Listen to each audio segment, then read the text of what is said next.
The shelter door creaked open, letting in a rush of cold wind and the faint smell of rain. Clara Hayes stepped inside, her coat still damp, eyes shadowed but steady. The woman at the counter looked up with a polite smile that faltered when she saw the stranger's expression. Not lost, not broken, just resolute. "I'm looking for a dog," Clara said, voice low, almost a whisper.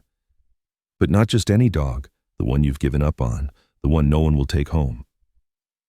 The shelter worker froze, exchanging a glance with the kennel doors at the far end.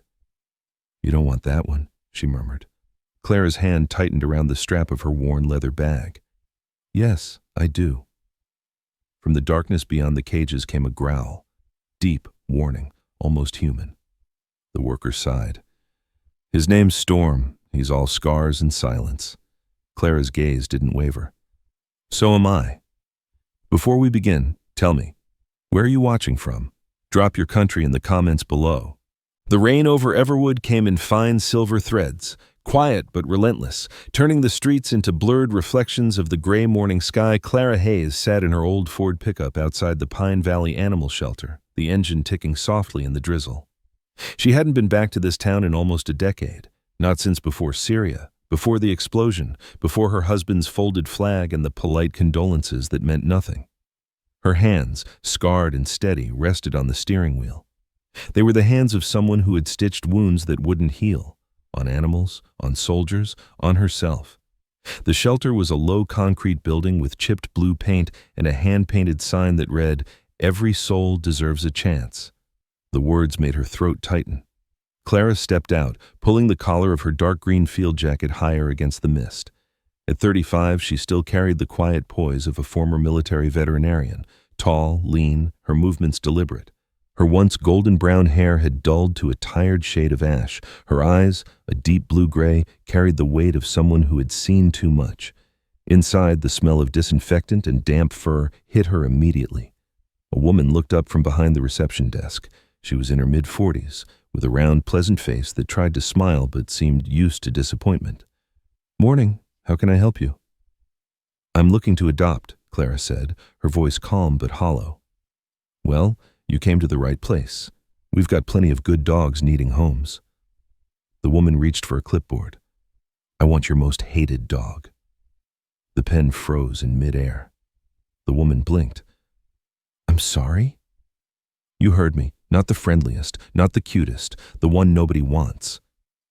The shelter worker, her name tag read Sarah Milton, set the pen down slowly. Sarah had the sturdy frame of someone who'd worked in kennels all her life. Her brown hair was pulled back in a messy bun, gray strands escaping at her temples. There was kindness in her expression, but also caution. She had seen too many hopeful adoptions end in heartbreak. "Miss, I don't think you understand. We have some animals here with history." Clara's gaze didn't waver. "So do I." Something in her tone made Sarah hesitate. Finally, she sighed and rose from her chair. "Follow me. But I should warn you, this one's different." They walked down a narrow corridor lined with kennels. Dogs barked and whined, tails wagging desperately through metal bars. The air grew colder the farther they went, the noise fainter, until only the hum of the fluorescent lights filled the space. At the end of the hall, a handwritten sign hung crookedly on the last kennel. "Storm. Not for public adoption." Inside, a massive German shepherd lay motionless on the concrete floor. His coat was a mixture of black and faded tan, patched with scars that spoke of battles no one had witnessed. One ear was half missing, the other drooped slightly. His eyes, amber and startlingly human, did not look up when they approached. He was still, but not relaxed. There was a watchful silence in him, like a soldier waiting for orders that would never come. "This is Storm," Sarah said quietly. 3 years here, 3 failed adoptions. The last owner needed 40 stitches. Clara crouched near the bars, ignoring Sarah's sharp intake of breath. Storm's gaze finally lifted, and their eyes met. It wasn't aggression she saw, it was absence, a hollow sort of resignation, the same emptiness she saw in the mirror each morning. "Jesus," Clara murmured. "He doesn't trust people," Sarah explained, her voice gentler now. "Can't blame him, really. We found him after a raid outside the county. Looked like he'd been in some kind of illegal training facility. Scars, burns, even shrapnel under the skin. He flinches at loud noises, won't eat if anyone's watching. I've postponed euthanasia twice." Clara's hand trembled slightly as she rested it on the cold metal. "He's beautiful." Sarah gave a soft, humorless laugh. "That's not the word most would use." Storm shifted, finally raising his head. His body was lean but powerful, his muscles coiled tight beneath the scars. He sniffed the air cautiously, as if testing her scent for danger. Clara kept her palms steady against the gate. Her voice dropped to a whisper. "Hey, soldier, rough road, huh?" The shepherd's ears twitched. He didn't move closer, but he didn't retreat either. Sarah frowned. "You've got experience with these kinds of dogs?" "Something like that," Clara said. "I worked with K9 units overseas." Sarah's eyes softened with understanding. "Ah, so you know what they can be like when they come back different." "Yeah," Clara said, almost to herself. "I know." For a moment the shelter's hum faded. The rain outside had turned heavier, tapping the roof in restless rhythm. Storm lifted himself slowly, one paw at a time, until he stood, a tower of quiet strength and scars. His eyes never left Clara's. Then, to Sarah's astonishment, he took a step forward and placed one large paw through the bars, resting it lightly on Clara's outstretched hand. Sarah exhaled sharply. "He's never done that before." Clara smiled, just barely. Then it settled. "Miss Hayes, I can't—" "You can," Clara said gently but firmly. "And you will. Draw up the papers." Sarah hesitated, then nodded, half in disbelief. "All right, but don't say I didn't warn you." While Sarah went to prepare the forms, Clara stayed crouched beside the kennel. She could feel Storm's pulse through his paw, faint and steady. The smell of damp fur and rusted iron filled her lungs. For the first time in years, she felt something close to purpose, fragile, trembling, but real. She spoke softly, as if to a wounded comrade. "You and me, Storm, one day at a time." When Sarah returned, Storm was still watching Clara, ears slightly forward now, curiosity replacing suspicion. "You really sure about this?" Sarah asked as she handed over the clipboard. "He's not easy. The last 3 people gave up within a week." "I'm not them," Clara replied. She signed her name in quick, firm strokes. As the final signature dried on the page, a low rumble of thunder rolled over Everwood. The lights flickered briefly, and for a split second, Clara thought she saw something glint on the dog's collar, a small, dented metal tag hidden beneath the fur. She reached out carefully and caught it between her fingers. The engraving was half worn, but one phrase was still visible. Unit 18. Sarah peered over her shoulder. That wasn't in his file. Clara turned the tag over in her hand, frowning. Military issue. Someone scrubbed the number off. Storm's body stiffened as if recognizing the sound of that tiny clink of metal. He looked at her, eyes suddenly alert, and let out a low, almost mournful whine. Outside, the storm gathered strength, wind sweeping the shelter's sign against its hinges. Clara pocketed the tag quietly. Somewhere inside her, an old instinct stirred, the one that knew when something was about to surface, something that had been buried too long. Sarah gave her a set of keys and a thin smile. "Good luck, Clara. You're going to need it." Clara glanced back at the kennel, where Storm stood motionless, his amber eyes following her every move. As the thunder cracked again, she whispered, "Maybe we both will." When she stepped out into the rain with the papers in her pocket, she didn't notice that Storm had risen and pressed his head against the bars, watching her leave as if afraid she might vanish too. And as she opened the truck door, she could swear she heard, faint and fragile, a single bark echo down the long hallway, like a question that hadn't yet been answered. The rain had stopped by the time Clara reached her cabin, though the air still shimmered with that heavy stillness that follows a storm. Her house sat at the edge of Mirror Lake, an old timber structure that creaked with every breath of wind. The pine trees around it leaned close, whispering secrets only they remembered. She parked the truck under the sagging awning and cut the engine. The silence pressed in, interrupted only by the rhythmic ticking of cooling metal. Storm sat motionless in the passenger seat, watching her. His chest rose and fell slowly, his breath fogging the window. "Home," she said softly. The word felt strange on her tongue. She hadn't called any place that in years. Storm tilted his head but didn't move.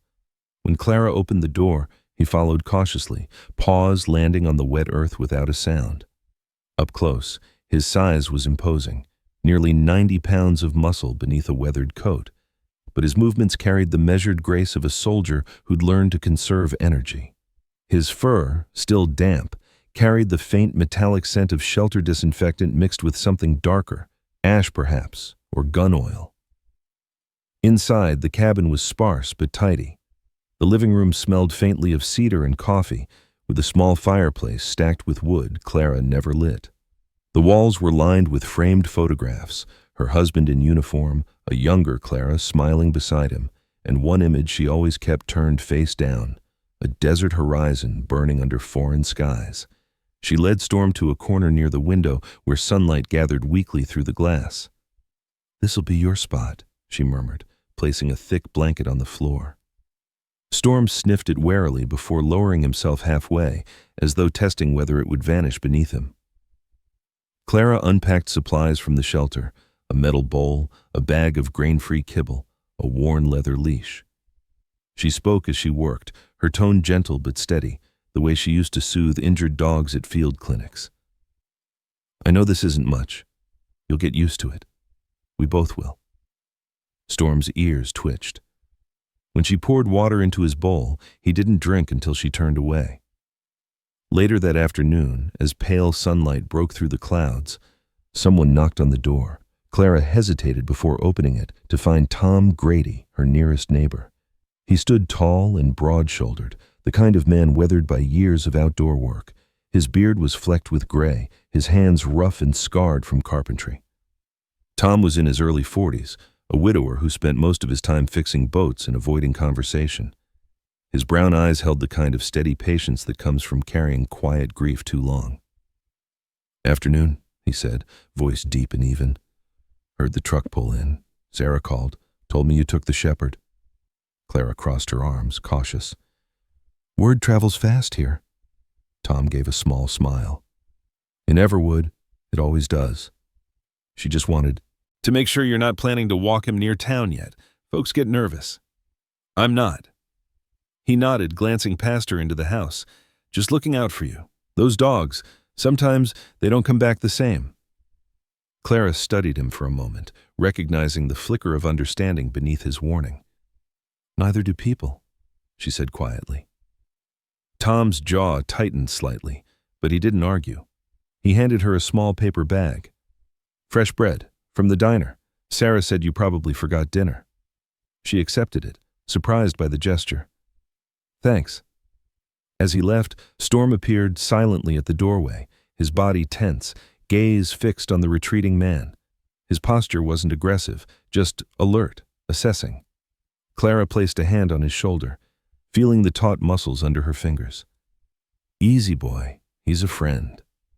That night, the cabin felt both too big and too small.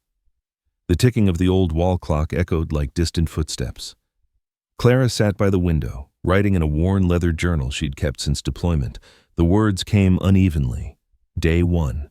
He doesn't eat while I'm watching, doesn't sleep. But he looked at me today. Not past me, at me. That's something. Thunder rumbled faintly far to the west. Storm lifted his head, ears twitching, but stayed where he was. When Clara finally went to bed, she left the door to her room open. Sometime after midnight, she woke to a soft sound, the scrape of claws on wood. Storm stood in the hallway, staring into the darkness beyond her doorway. His body was rigid, tail low, ears trained on something unseen. "What is it?" she whispered, sitting up. Storm didn't move. Then, with a quiet growl that barely stirred the air, he stepped backward until he was beside her bed. Only when she placed a hand on his head did his muscles ease. He didn't lie down on the blanket she'd prepared. Instead, he stayed upright beside her through the night, a silent sentry guarding a woman who hadn't believed in protection for years. By morning, The rain had cleared, leaving the lake glass still. Clara brewed coffee on the old stovetop and watched sunlight crawl slowly across the water. Storm stood by the window, his reflection merging with hers in the glass.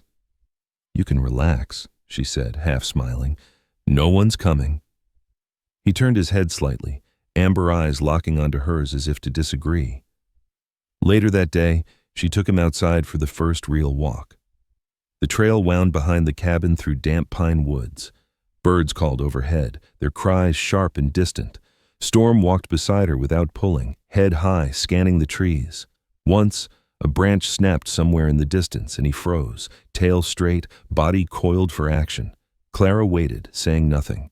After a few seconds, he relaxed again, continuing at her side. They reached the lake's edge, where driftwood collected in pale piles. Storm approached the water, sniffing at the surface before stepping in just deep enough to wet his paws. The reflection that rippled back was strange, one ear missing, scars tracing his flank like lightning across the dark coat. Clara knelt beside him. "You've been through hell, haven't you?"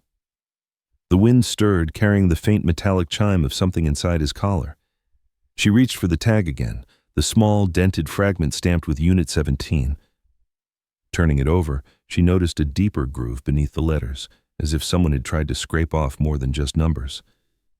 That evening, Sarah called to check in. "He's settling in okay?" "He's quiet," Clara said, glancing toward the dog sleeping near the hearth. "Too quiet." Sarah hesitated. "Clara, I looked through his intake report again. The officer who brought him in, he's retired now, but he mentioned something strange. Said the dog was found near a site that used to belong to a private security contractor. They called it Unit 17. The room seemed to grow colder. Clara looked down at the tag in her palm, at the faint scratches around the letters, and felt that same pull she'd felt on the battlefield when something wasn't right. "You wouldn't happen to have the name of that officer, would you?" "Yeah," Sarah said slowly. "Captain Ray Mullins. Lives out past the logging road near the ridge. Rough man, but decent." After the call, Clara stared at the tag for a long time. Storm lifted his head from the floor, eyes catching the firelight. He let out a low, questioning sound, halfway between a growl and a sigh. Clara whispered, "Maybe you and I are chasing the same ghosts." The wind rattled the windows again, and for a moment, the faintest echo of barking, distant, layered, and eerily synchronized, rose from the woods beyond the lake. Storm stiffened, head snapping toward the sound, ears pricked, body trembling with recognition. Clara followed his gaze into the darkness. "What is it, boy?" she murmured. But he didn't move, didn't blink, just stared into the trees as if waiting for something to answer back. The morning came cold and windless, with frost glazing the grass like powdered glass. Mist clung low over Mirror Lake, swallowing the shoreline in a gray haze. Clara stood at the porch, hands wrapped around a chipped mug of coffee, eyes fixed on the fog that refused to lift. Storm sat beside her, rigid, staring into the same distance where the night before he had heard something, a sound only he seemed to understand. She hadn't slept much. The strange barking still echoed faintly in her head, layered and metallic, like voices filtered through static. Storm had paced until dawn, ears flicking at every creak. Now, in the gray stillness, he looked exhausted but alert, his tail low, his breathing slow and measured. Clara set down the mug and crouched beside him. "We're going to see Captain Mullins today," she said softly. The name alone made Storm's muscles twitch, though he couldn't have known it. Or maybe, she thought, he did.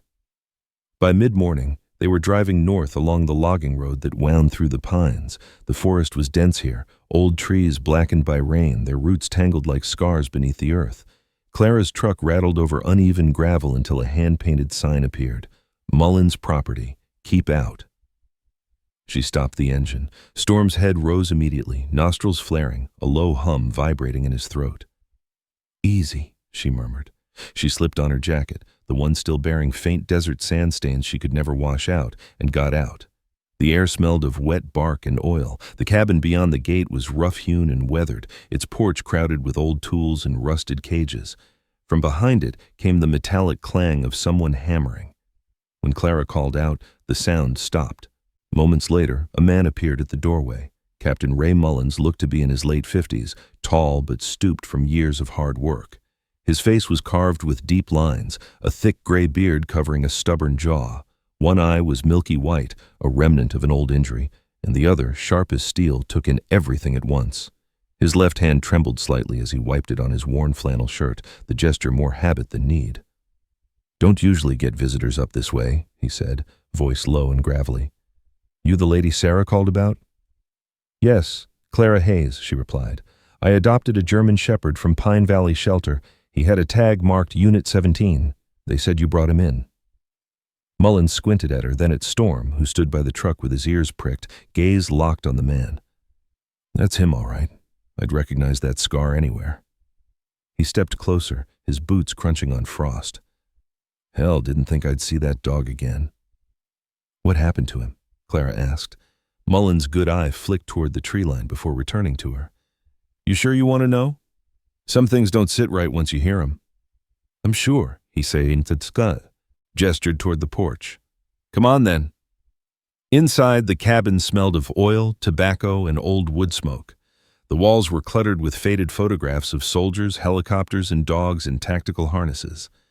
Mullins poured black coffee into tin mugs and handed one to her with hands rough as bark.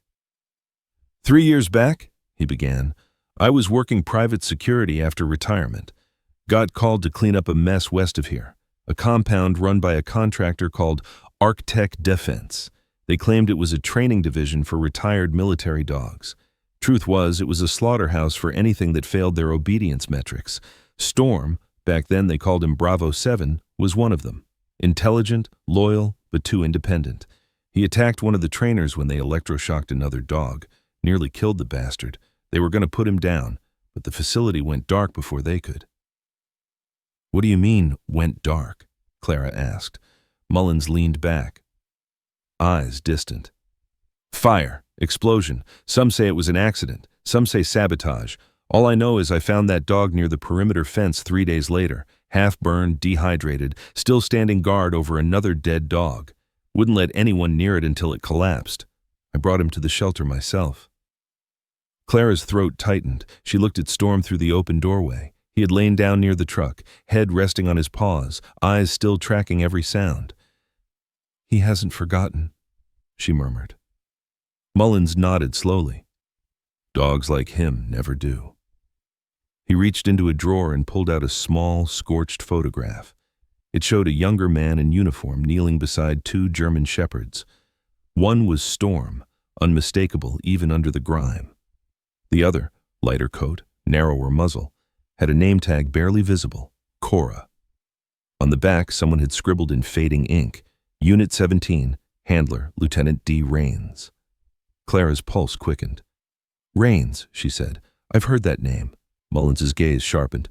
"Then you know he's trouble. Rains was the one running Arctech's dog program. Rumor was he'd gone rogue, kept operating after the Pentagon shut them down. When the place burned, he vanished." Clara stared at the photo again, the 2 dogs side by side, one living, one gone. "Storm was protecting her," she whispered. Mullins nodded grimly. "Looks that way. Rains might have tried to retrieve him since, but Storm won't follow anyone he doesn't trust. If Rains finds out that dog's alive..." He trailed off. The silence stretched until Clara finally spoke. "If he does, he'll have to go through me." Mullins gave a short, humorless laugh. "You sound like him, your husband. Hayes, right? Served in the 82nd? She froze. "You knew him?" "Didn't know him well, but we crossed paths in Kandahar. He was good. One of the few who cared about the dogs as much as the men. Sorry about saying it." "What happened?" Clara nodded. Words caught somewhere behind her ribs. "So am I." Outside, Storm lifted his head suddenly, ears twitching. A car engine echoed faintly down the road. Mullins went to the window, frowning. "No one comes out here unless they mean to." A dark SUV appeared through the trees, its tires crunching on gravel before stopping at the gate. 2 men stepped out, both wearing civilian jackets that didn't quite hide the military posture beneath.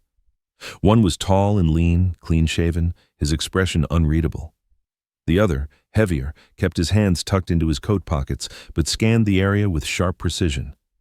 Mullins's jaw tightened. "Company." Clara's heart thudded.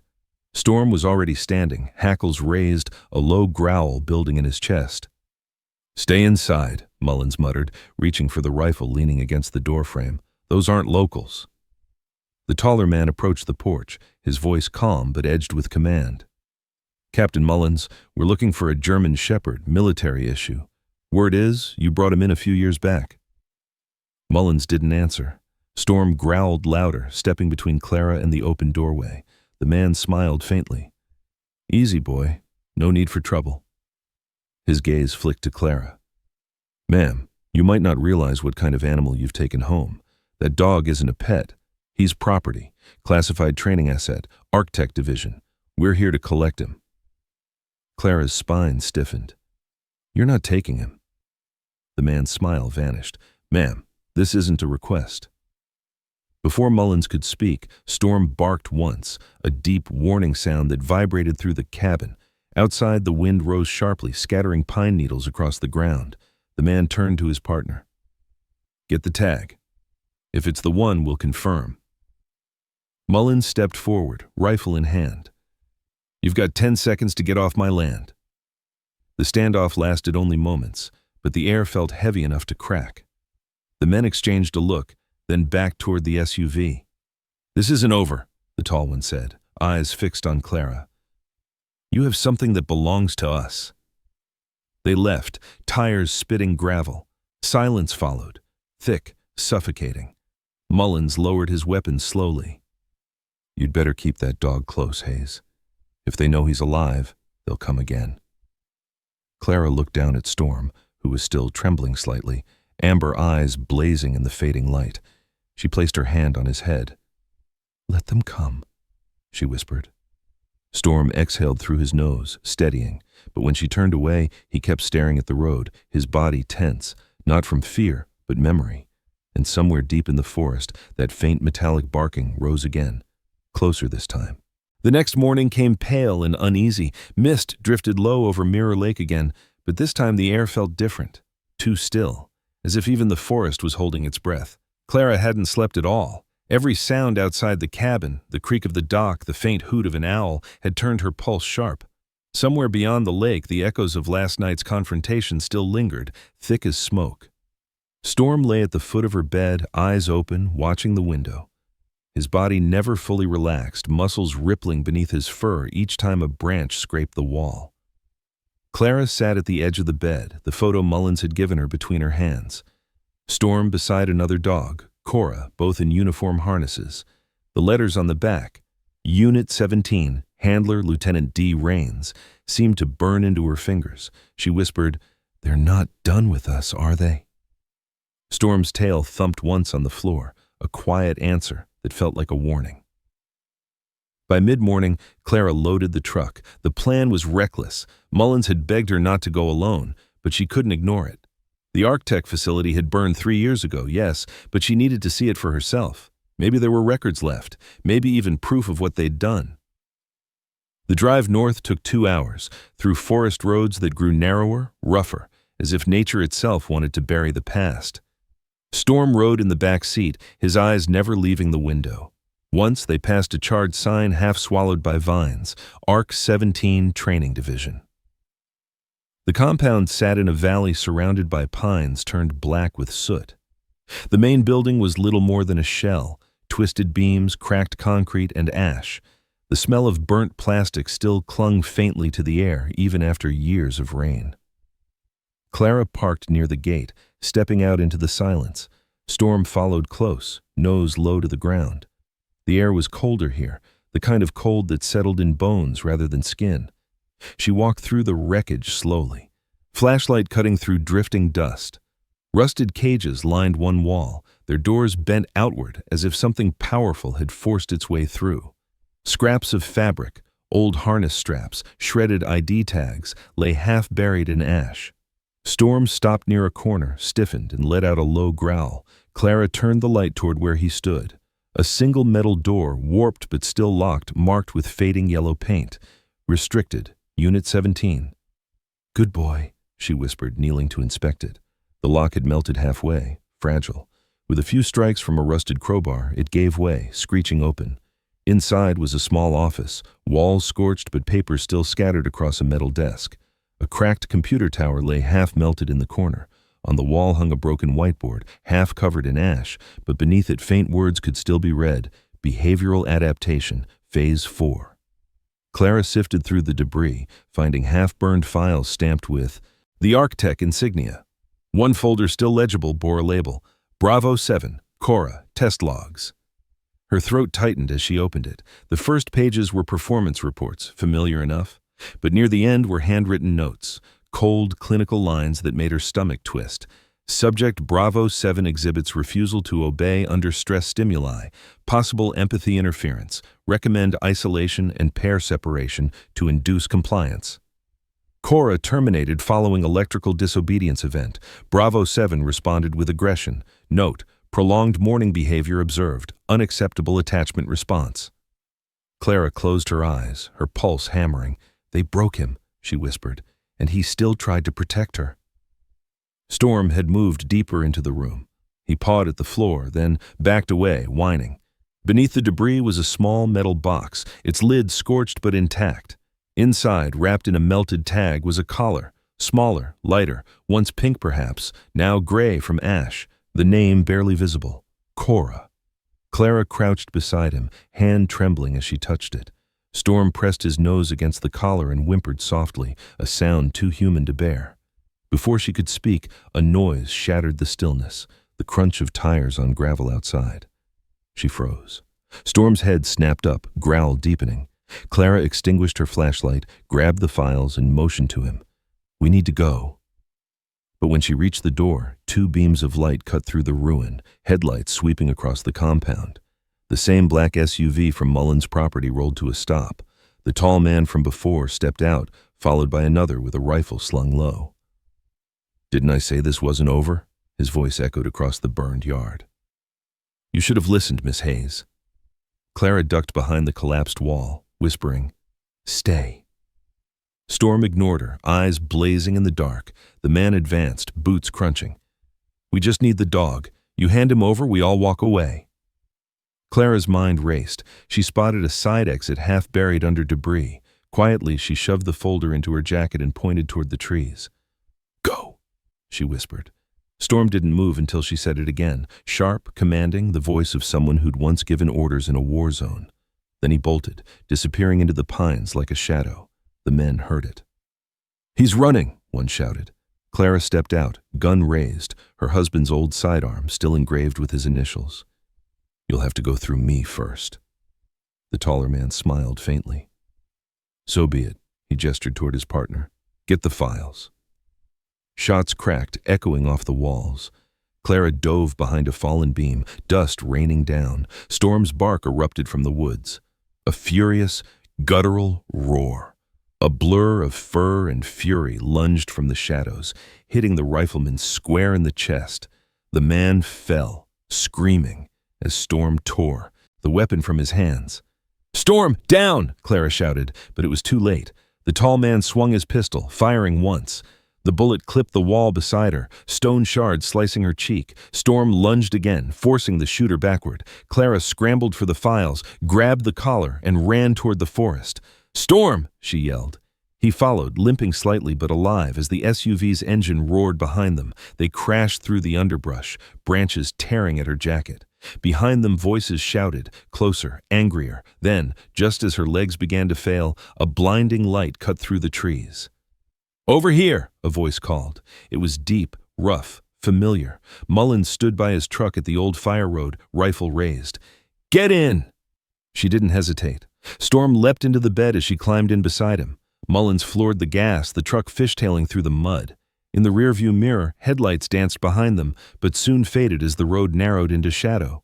Only when they reached the ridge did Clara exhale. Her hands shook around the folder she'd risked everything for. Mullins pulled over, catching his breath. "You're out of your damn mind," he muttered, but his voice held more respect than anger. Clara looked down at Storm. His fur was streaked with ash and blood, but his eyes were bright, alive. "They killed her," she said quietly. "The other dog, Cora. He tried to save her." Mullins nodded grimly. "And now they want to bury it all." Clara stared at the burning horizon far below, where the ruins of Arctech still smoldered faintly in the distance. Then we dig it back up. Storm pressed his head against her leg, eyes reflecting the flames. The wind carried the faint smell of smoke and metal, like ghosts refusing to rest. And from somewhere far down the valley, a single gunshot echoed through the night. The morning after the gunshot dawned thin and trembling over Everwood. The horizon burned faint gold against the pine ridges, and the fog rising from Mirror Lake glowed like breath. Clara stood at the porch, her clothes still stained with ash and dirt, the folder from Arctech clutched to her chest. She had not slept. The image of Cora's collar, the fire, the gunfire, all of it haunted the edges of her sight. Beside her, Storm sat upright, his tail curled neatly around his paws, eyes fixed on the woods as if expecting the past to walk out of it. Mullins came up the drive, limping slightly, the old rifle slung over his shoulder. He'd aged 10 years overnight, deep lines cutting his face, but his good eye burned steady. "You shouldn't stay here," he said. "If Arctech wants to cover this up, they'll come again. They won't stop just because we spooked them once." Clara looked out at the lake, her reflection warped in the shifting light. "I'm done running," she said. "They built their power on fear and silence. I've lived enough of both." Mullins sighed. "You got a plan?" "I'm going to expose them," she said. "Everything, the files, the logs, the test reports. I've already called Sarah. She knows a reporter in Portland who covers federal corruption cases. If we can get the story out before they move—" He nodded, scratching his beard. "That's a hell of a risk." "Yeah," she said. "But maybe it's worth it." Storm rose suddenly, pacing toward the tree line. His fur bristled, but not in alarm, more like recognition. Clara followed his gaze and froze. A figure stood at the edge of the forest, framed by morning light. For a moment she thought it was a trick of the mist, but then the man stepped forward, tall, lean, in a dark field jacket. The face was older than in the photographs, but unmistakable. Lieutenant David Rains. Mullins tensed, his hand going to the rifle. "Son of a—" "Wait," Clara said quietly. Rains stopped about 20 feet away, palms open. His hair was streaked with gray, his jaw unshaven, eyes hollow from years of running. "I'm not here to fight," he said, voice low. "You've got something that belongs to me." Clara's expression hardened. "The files or the dog?" He flinched at her tone. "Storm was mine once. I trained him from a pup. He saved my life twice in Afghanistan. But when Arctech took over the program, they made us different. They made me different." He swallowed hard, guilt shadowing his face. "I signed the papers that let them test Cora. I didn't know what they were going to do until it was too late." Mullins spat to the side. "That's convenient." Rains didn't look at him. His eyes were on Storm, who had stepped forward, tail stiff, gaze unblinking. There was no joy of recognition, only quiet wariness, the kind between two soldiers who once stood on the same battlefield. "I came back when it burned," Rains said softly. "I tried to find him. I thought he'd died with her, but when I heard whispers that Bravo 7 survived—" He looked at Clara. "I just needed to see him again." Clara studied him, weighing the words against the rage in her chest. "You let them torture him. You watched." "Yes," Rains said, voice breaking. "And I've lived with that every day since. Arctech used us both. They still are." He nodded at the folder. "Those documents, they won't stop them. They've got contracts overseas, new divisions. If you want to end this, you need someone inside." "And that's you?" Mullins snapped. "A ghost crawling out of his hole when the fire's out?" Rains turned to him, calm. "You think I haven't paid for it? I lost everything. Rank, family, honor. But if I can help shut them down for good, maybe it means something." Clara looked at Storm again. The dog hadn't moved. He simply stood between them, as if sensing the fragile balance of forgiveness and fury.